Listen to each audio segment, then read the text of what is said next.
Welcome into another episode of Locked On Phillies, and I don't know what to tell you, folks. The Phillies have lost their fourth straight series. They're not playing good baseball right now. Solid game on Saturday, rough other two games. We'll break it down on today's episode.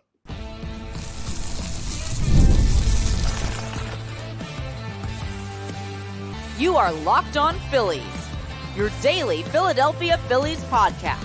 Part of the Locked On Podcast Network, your team every day. Yes, this is Locked On Phillies. I'm your host, Connor Thomas. Thank you so much for checking us out today. We come to you live from the Locked On Podcast Network, your team every day. You may know me for some of my other work in the sports talk space. I've been at 97.5 The Fanatic on the radio for about 5 years now. 3 years a credentialed media member of the Philadelphia Phillies, and 3 years as your host of Locked On Phillies. Today's episode is brought to you by SupplyHouse.com. They're the reliable way to get parts fast. Shop for your next plumbing, HVAC, or electrical job and get fast shipping from coast to coast at SupplyHouse.com. Oh, by the way, please make sure you're rating and reviewing if you're listening to this in podcast form, subscribing to the YouTube if you have not done so and you're watching this on video. Appreciate that very much. What I don't appreciate is how the Philadelphia Phillies have been playing baseball lately. I don't really have a lot of answers for you, folks. They're in a slump as a team. They had a great performance on Saturday where they beat the Guardians 8-0, but they dropped game one. They dropped game three. Both of those kind of tight games, low-scoring games. I don't know what to tell you. Here are some of the Phillies' run totals. I'm going to take out that 8-run performance on Saturday, but some of their run totals over the past week or so. Let's just go post-All-Star break. They scored 3 runs in yesterday's series-ending game. They scored 1 run in the first game of the series against Cleveland. They scored 4 in the final game against the Twins, 3 in a win over the Twins in game 2, 2 before that. They did score 6 against the Pirates in the final game of that series, but then 4, and I know they got 7 there, but like in the first game, it's just you haven't seen consistent scoring more than like 4 runs for a while now for the Philadelphia Phillies, and that offensive lack of production is part of the reason that they have not been winning series. What do I attribute that to? Frankly, just baseball, right? I don't know the explanation besides that. And I know that's not a good explanation. I know it's not going to make anyone sleep any easier at night, but this is how the sport works. This is why it's so hard to win over 100 games. This is why it's so hard to be an all-time great team, because over 162 games, you'll have really high highs and really low lows. Every team goes through them. And the Philadelphia Phillies are in that bad stretch right now that we always kind of felt like could have been a potential option for a point of the year. There was never going to be, right? There was no point where we thought, oh, well, they're going to win 120 games and they're going to play this pace of ball and they're going to be unbelievable. Like, it's just not realistic. It's not. The all-time great teams are in the 1-teens. Like, the Phillies are still going to win more than 100 games. I firmly believe that. They may still win the most games in franchise history, but it doesn't feel like it right now. Here's what's important to keep an eye on, too, and we'll get into breaking down the series and some specific efforts by certain players. The Phillies still have the best record in baseball. They're 65-40. They're 25 games above 500. They're 2 games up on the Cleveland Guardians, who are second in standing in overall Major League Baseball. They are 8.5 games up in the division over the Atlanta Braves. Like, they still have plenty of room. Over the Dodgers, only 3 games. That's a little bit tighter, but still they have margin for error over the next best team in the National League. They're fine because of the buffer they've built, and that's just proof positive that for how poorly they played since the All-Star break, they haven't really given up too much ground because other teams are losing too. This is where the echo chamber gets very, very loud. Of just, you watch the Phillies, you talk about the Phillies, you hear me talk about the Phillies, and when they're not playing well, it feels like they're the worst team in baseball, right? It's just natural to feel that way, but they're not. And there are other teams that are going through these stretches or went through these stretches when the Phillies were playing well. It happens to everybody. Let's talk about some of the things to break down. I know that's not consolation. They're going to have to come out of it.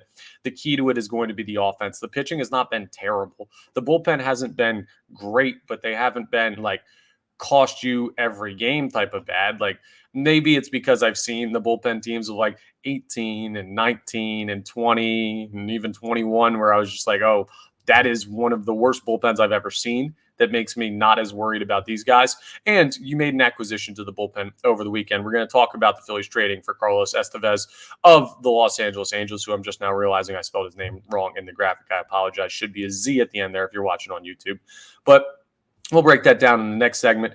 It really comes down to the offensive consistency, and they don't have it right now. Bryce Harper was visibly frustrated during the final game of the series against the Cleveland Guardians. He was frustrated after the series. He said, I can't play that way against the Yankees. He had previously brought up in media availability, like, we need to be better as a team. And he said after this series, he's like, I need to be better, is basically the message from Bryce Harper. He's not happy right now, but neither are we. So that's something that you love to see from a superstar, having the pulse of the fan base, knowing when it isn't good enough, and knowing when it's, hey, we got to kick our butts into gear type time. And the Phillies are certainly in that zone now.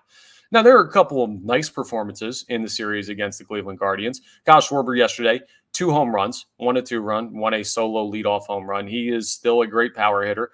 He did basically everything for the Philadelphia Phillies yesterday in that 4-3 loss. He was the reason behind all 3 runs. So I don't know. Kyle Schwarber, is he in a good spot? Yeah, he's fine. He's doing well as a leadoff hitter. Like, he can still hit the ball out of the yard. Bryce Harper hit a home run in this series. He can still crush the ball out of the yard. Like, Trey Turner is still hitting a great average. I mean, you still have solid defense. You still have solid starting pitching. Ranger Suarez, by the way, to the injured list during this series with back soreness. That's not great. You're going to have to survive that. But you had the birth of Tyler Phillips, legend this year, the kid from Lumberton, from Bishop Eustis. Kind of annoys me that he's from Lumberton. Should have gone to Rancocas Valley, my high school, but instead decided to go to the private school. Whatever. Hey, however you got to the Phillies, Mr. Phillips. I can't believe I'm calling him Mr. Phillips. He's 26 years old. But however he got to this team, we're glad to have him. He threw a complete game shutout on Saturday, the 4th of the year for the Phillies. He joins Christopher Sanchez, Zach Wheeler, and Ranger Suarez as the guys who have thrown complete game shutouts for the Phillies this year. It's just another solid starting pitching option for the time being. I don't know what the longevity of his contributions to the team are going to be, but that's great to see. That makes you feel better about surviving the Ranger Suarez issues right now. And I don't know. It's just, it feels like the Philadelphia Phillies, the Olympics are going on right now, right? You've watched the Olympics. You've seen some of the swimming. For a lot of the season, it felt like the Philadelphia Phillies were Michael Phelps doing a freestyle and just absolutely tearing through the water.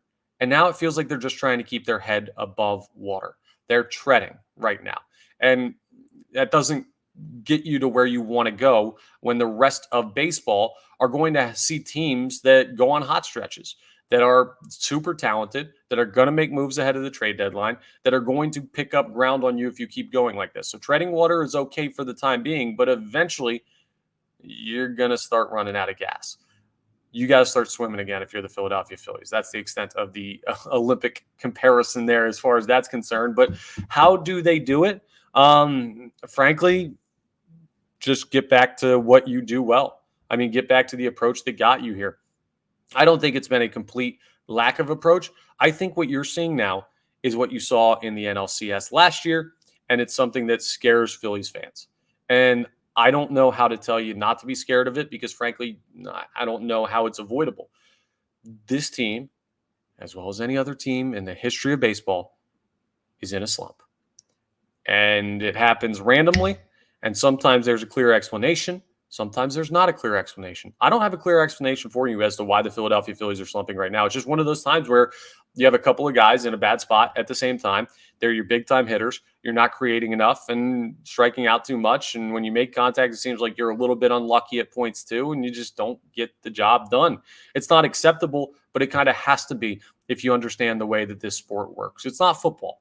You're not going to win 14 of 17 games when you're a great team. No, you're going to have a bunch of losses. To win 100 games, you got to lose 62. It's just the nature of the sport. So as fans, here's what I want us to do. We kind of just need to bear down and fight against the urge to worry about this team. Trust what you've seen for most of the season. Trust the much larger sample size. Weather the storm. The players are trying to go through this mentally right now. And something to always remember in these stretches, they have the right guy in charge in Rob Thomson, who never gets too high, never gets too low, always tries to stay balanced and keep his team balanced so that you can continue the success when you're having it, or you can fight out of those tough stretches like they're in right now. As a fan base, though, what we can't do is we can't hit the panic button and say, well, see, I was worried about this or that about this team, and now they're showing it, and this is who they're going to be in the postseason. And oh my God, they're going to slump in the biggest spot of the season in October, and they're going to end up going home again short of expectations and losing to a team like the Diamond. Like, no, you cannot let those thoughts dominate your brain. Take it for what it is. We're in late July. There are moves coming at the deadline. Still, they're going to make other moves, I believe, even though they've already made 2 trades. And the hope is that they will get back to the team that they were. Sorry, not even the hope. The expectation should be that the Philadelphia Phillies are going to get back to the team that they were for the first 3-4 months of the season. But now, you just kind of have to trust that what you saw was real. And I'm here to tell you that it absolutely was. It will be again. And the only question is, how long will it take the Phillies to reach that level of play again? And will the amount of time that they spend in this slump cost them standing in the National League playoff picture? They're going to be in the postseason. They're most likely going to win the division. Something crazy would have to happen for them to not win the division. And that's about what we asked for them in the regular season. So it's a good problem to have that you have this buffer. It is not great that it's happening in a spot where you feel like the season is getting shorter by the day, and it always is, but it's something that you got to live with. What the Phillies can do, though, is they can acquire other players ahead of the deadline that help them get out of this and also help them a stronger team in the long run when we look at October. And they did that over the weekend. I'm going to talk about the trade for Carlos Estevez, the closer from the Los Angeles Angels, and why it's a perfect move for the Phillies and may not be utilized the best possible way. I know the good and the bad of a baseball season. It's always a constant battle, and we'll talk about that coming up next as we continue Locked On Phillies.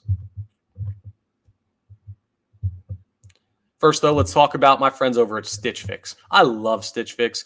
You know that instant confidence boost that you get from an outfit that makes you look really good? Well, that's what I get with Stitch Fix. Most of my outfits, like most of my wardrobe, is stuff that I got back when I was using Stitch Fix before they were even a sponsor of the podcast 2-3 years ago. So I know this inside and out, how good it can make you look. With Stitch Fix, you get a stylist who understands your style, size, and budget. They do all the shopping for you. You don't have to pick anything out. It's the easiest way to update your wardrobe this season. And stuff shows up, and you get to be surprised by what they picked out for you. Oh, that's a cool shirt. Oh, those shoes are dope. You get totally surprised by what's in your box, but you put in your style information, your sizing information, all of that before your budget preferences so they know generally what to send you. And here's the thing.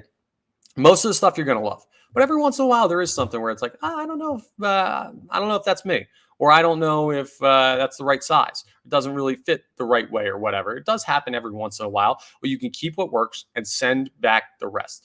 The Stylist is totally on point with most of their stuff, but even for the rare misses, you can go ahead and send stuff back, no problem. Shipping, returns, exchanges, always free. Get started at stitchfix.com/MLB and get $20 off your first fix. Again, that's stitchfix.com/MLB for $20 off. Let's talk about this trade. Carlos Estevez comes to the Philadelphia Phillies from the Los Angeles Angels. Closer, guy with experience at the major league level, a guy that's having a great year, and you move 2 guys that are ranked in the 20s in your prospect rankings. So George Klassen and Samuel Aguirre are the guys that went in the trade to the Angels for Carlos Estevez. And those are both promising pitching prospects. Both of their estimated time of arrival to the majors was 2026. So you're looking at guys that weren't too far away from finding their way into potentially the bullpen or rotation, however the Philadelphia Phillies see it. But think about it this way. You have Andrew Painter. I'd be very surprised if Painter's moved ahead of the deadline. I don't see that as a realistic possibility for the Philadelphia Phillies, so it's not something that you have to worry about not having him. You also have Wheeler locked down, Nola locked down, Sanchez locked down. You have other options with guys like Taijuan Walker, who is locked down. He has not been good, but he is locked down. Tyler Phillips, who knows what you do with him? Is he an option for the future? Well, he's starting to look like it more and more by the day. My point in saying all this is that's already like 5 guys, including Painter, or 6, including Painter, that are in your future plans. And that's not even including, I haven't listed Ranger Suarez, who should get a new contract here soon, or the Phillies would be crazy not to do that. He's got 1 more year on his deal before he's got to get paid, but I expect the Philadelphia Phillies to give him a long-term deal, maybe this offseason, maybe next season, something like they did with Zach Wheeler. You've got a bevy of starting rotation arms. You don't need starting prospects right now. And you can move them for a guy that helps the bullpen in a huge way. I mean, at 31 years old, he's right in kind of that prime for a reliever. He's got a 2.38 ERA this year. Carlos Estevez has. He's been so darn good. He was an all-star last season for the first time in his career. He's been really solid for the Angels again this year. He spent time with Colorado for the first couple years of his career, 6 years, and he's really coming to his own. His last 3 years, right? While this is by far and away his best mark if the season ended today, 2022 with Colorado, he had a 3.47 ERA. Last year when he was an all-star with the Angels, 3.9 ERA. So he's been sub-4 3 years in a row now. He had 2 saves in 2022, but then listen to this jump. When he went to the Angels in 2023, 31 saves, and he's already got 20 this season.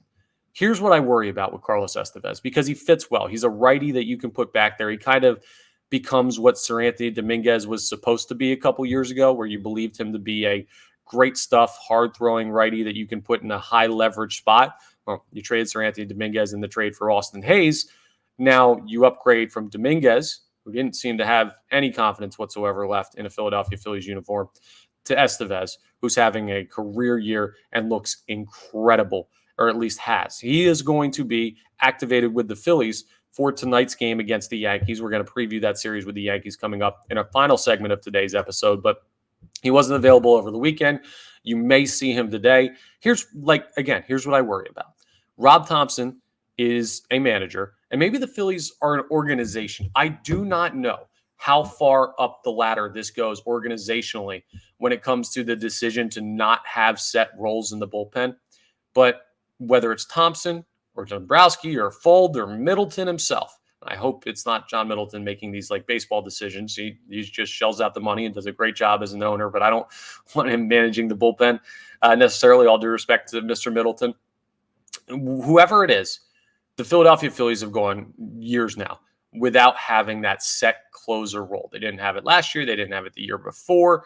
And even with Craig Kimbrell, who's going to be a Hall of Fame closer one day, they refused to just say, okay, well, he's definitively the guy. They would try Alvarado. They would try Hoffman at spots. When he started to have his outstanding season last year, they would give him opportunities. It just, I don't know. They like variability. They like flexibility. And I don't think that's best for a bullpen. So when you acquire a guy that had 31 saves last year and Carlos Estevez has 20 already this season, you need a set closer because nobody's in that role in the 9th inning or the 8th inning have been struggles for you lately. Do you see Rob Thomson and this Phillies coaching staff put Carlos Estevez 9th inning every time? This is your spot, kid. If we don't have the situation for a save, you ain't throwing. If we do, it's always you. I don't see it as likely because that's just not the strategy that Rob Thomson has employed since taking over as manager of the Philadelphia Phillies. But it's how they should use him, at least in my opinion. I'll die on this hill, folks. I threw out of the bullpen in college. I threw out of the bullpen sometimes when I played semi-pro ball.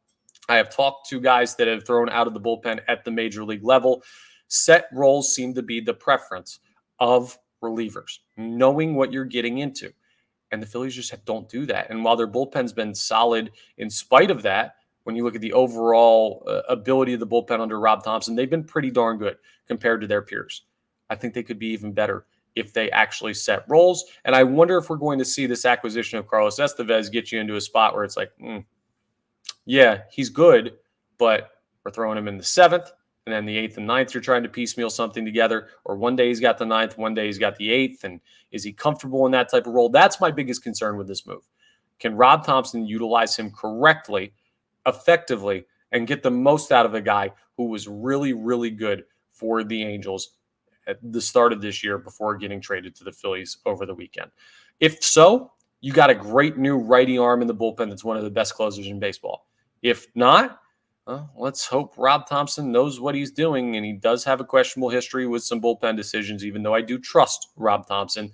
I do have my valid worries about his track record. I'm not saying it'll cost the Phillies their season, right? That's a conversation for October. What I am saying is it could make this acquisition a little bit less effective than what it should be, We saw it with Gregory Soto. We saw it with Craig Kimbrell. I don't want to see it again with Carlos Estevez, but that may be a tough pill that we have to swallow. We will get our first look, I'm sure, at some point in this Yankee series of how Estevez is going to look with the Philadelphia Phillies. Whatever the case, Dave Dombrowski, another great deal, though, moving 2 prospects. Aldegari was the 23rd overall prospect. Clausen was the 28th overall prospect, so you didn't even move somebody in your top 20. We were talking about top 3 prospects. You haven't moved anyone in the top 20, and you've gotten 2 players that fill needs in Austin Hayes and Carlos Estevez. It's great work by Dombrowski. I love what they've done ahead of the trade deadline. Now it's up to the manager to put them in the right spot to succeed, and it's up to these players to rise to the occasion. So far, so good. More moves certainly coming. I think you're seeing another bullpen move before tomorrow's 6 p.m. trade deadline. And I also think you could see another outfield move as well. So I'll keep you updated on that when we get news of any potential rumors or trade stuff going on for the Philadelphia Phillies. And that's just business as usual this time of year around the trade deadline. But coming up next, we've got a series that is not business as usual. The Yankees are in town. And we know the Yankees-Phillies rivalry, while it's interleague and they don't play each other as much, when you think back to the 2009 World Series, a lot of people in my generation hate the Yankees because of that series right there, taking a World Series away from the Phillies. And also they're right up 95, and there's so much crossover between Giants fans and Knicks fans and stuff like that, Rangers fans. There's this rivalry between New York and Philly because of proximity that will be on huge display in the next 3 games at Citizens Bank Park. So coming up next, we're going to preview the series that starts tonight at 6:40 p.m. at Citizens Bank Park between 2 of the best teams in baseball. Oh, but first, you know who I got to tell you about next. It's the title sponsor of today's episode, SupplyHouse.com. Supply House is the absolute best place to go if you want to get reliable parts for plumbing, HVAC, and electrical products online. Their easy-to-use website is packed with helpful resources and the latest product info to help you get the job done right. You can shop a complete inventory of over 200,000 parts from over 400 top brands and get your order delivered right to your door with fast shipping from coast to coast. Maybe you need help with an order. Well, guess what? You can get expert support and industry-leading service from the friendliest folks in the business. You get to talk to a real person every time. That's the best. I hate getting machines. Supply House won't do that to you. Pros in the skilled trades can get a competitive edge as well by joining SupplyHouse.com's free Trade Master program. Every Trade Master gets access to a dedicated phone line, free shipping, and discounts on every order. Join the thousands of trade pros already benefiting from their free membership at supplyhouse.com/TM, and you can order plumbing, HVAC, and electrical supplies from anywhere with just a few clicks with our friends over at supplyhouse.com. So the Phillies started a series with the Yankees tonight, and about a month ago, we were looking at this as maybe a World Series preview type of series, and hey, I guess it still kind of could be, right? But the Yankees have not had their best stretch of baseball. They are 62-45, which is 4 games back of the Philadelphia Phillies for best record in baseball. The Guardians are better. The Orioles are better. The Dodgers are better. But the Yankees are still one of the top 5 teams in baseball by record. And that means this is another very, very big series in a stretch of very, very big series. It's not the best time to not be playing your best ball, but the Yankees are 4-6 in their last 10 games, while the Phillies are 3-7 in their last 10 games. You look at it, and the Phillies have a plus 114 run differential. The Yankees are second in baseball. They're the only other team with a run differential over plus 100. They're plus 106. So offense is their thing. Pitching has been okay for them. Their offense, when I say offense is their thing, it's mainly Soto and Judge. You're not really looking at anybody else on that team. And that's been the weak spot for the New York Yankees. But they're coming off a series against the Red Sox where they were able to win 2 of 3. And they're looking to build that momentum and take it into a series with the Phils. Let's look at some of the pitching matchups in this one tonight. You're going to see Luis Gil, who's been unbelievable for the Yankees. He's got a 10-5 record, a 3.1 ERA, 124 strikeouts. But he faces Zach Wheeler. It's a monster pitching matchup tonight at Citizens Bank Park. This is a must-watch. Be in your seat early for this one. That's great to see, and the hope is Wheels can be the stopper that the Philadelphia Phillies need him to be. Tomorrow's going to be Nola versus Cole. I mean, how much better do you get than that? And the final game of the series is going to be Christopher Sanchez against Nestor Cortez. These are premier names. These are premier matchups, premier teams. Whatever happens, this is the type of baseball you want your team to be a part of. Now, you do want your team to win these type of games. And tonight, the Philadelphia Phillies are minus 145 on the run line just because you're looking at a situation where Zach Wheeler has been that good. ESPN analytics give them a 59.9% chance to win. And part of that is because of the offensive struggles the Yankees have gone through outside of Aaron Judge and Juan Soto. Looking at the leaders for the New York Yankees batting-wise, Judge is leading them in home runs. He's got 37. He's leading them in average. He's batting .314. He's leading them in RBIs. He's got 96 already. Like, he is going to win American League MVP.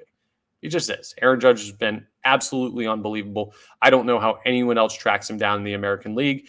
And you're going to see a guy, Bryce Harper, who's been not at his best lately, but has been in the MVP conversation at points this year. It's probably going to end up being Shohei Ohtani because it's always going to be Shohei Ohtani. But you got Harper, you got Bohm, you got Romuto, Turner, Schwarber, like all of these guys that create this huge, huge allure in the series are going to make things very interesting. But here's something to look at when it comes to how you approach the Yankees, right? Let's look at their stats so far this year.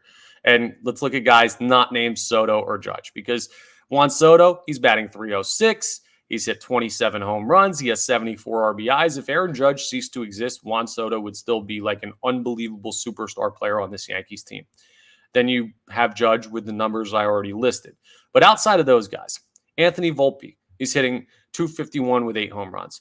Alex Verdugo, .237 with 10 home runs. I mean, none of these things are too crazy. Gleyber Torres batting .237. Anthony Rizzo batting .223. Giancarlo Stanton batting .246. He has 18 home runs, but you're not really looking at him as a guy that's a game wrecker anymore like you have in the past. Some of these big names that you normally expect to create opportunities offensively just haven't been that good this year.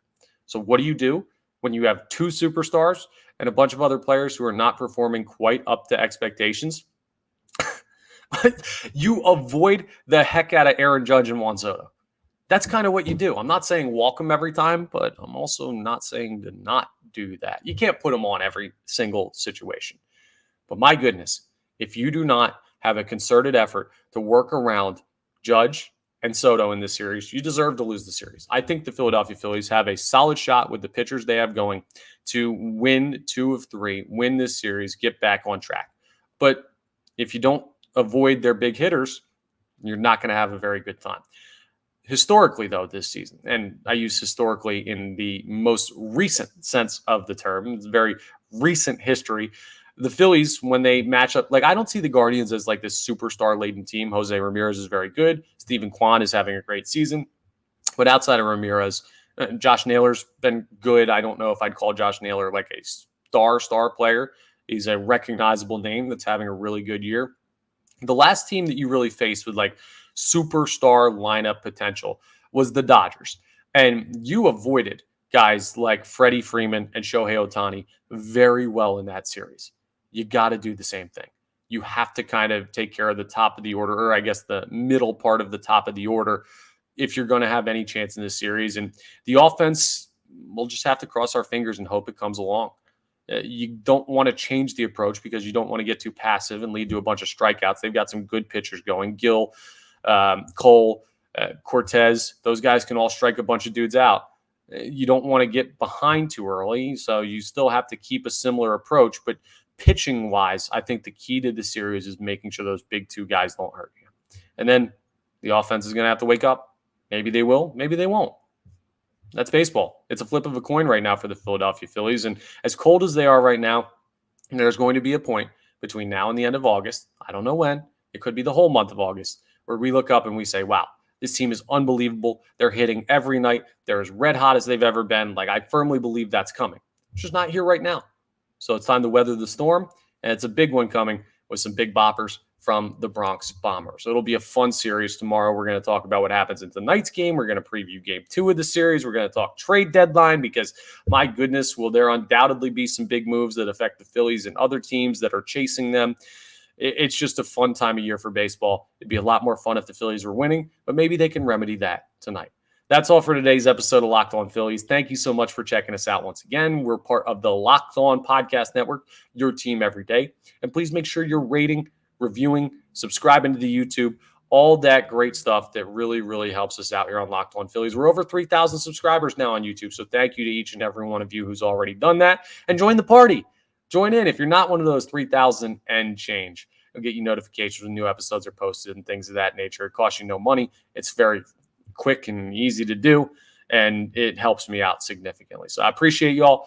I would appreciate a Phillies victory. Let's hope we get that, and I'll talk to you tomorrow on our next episode of Locked On Phillies.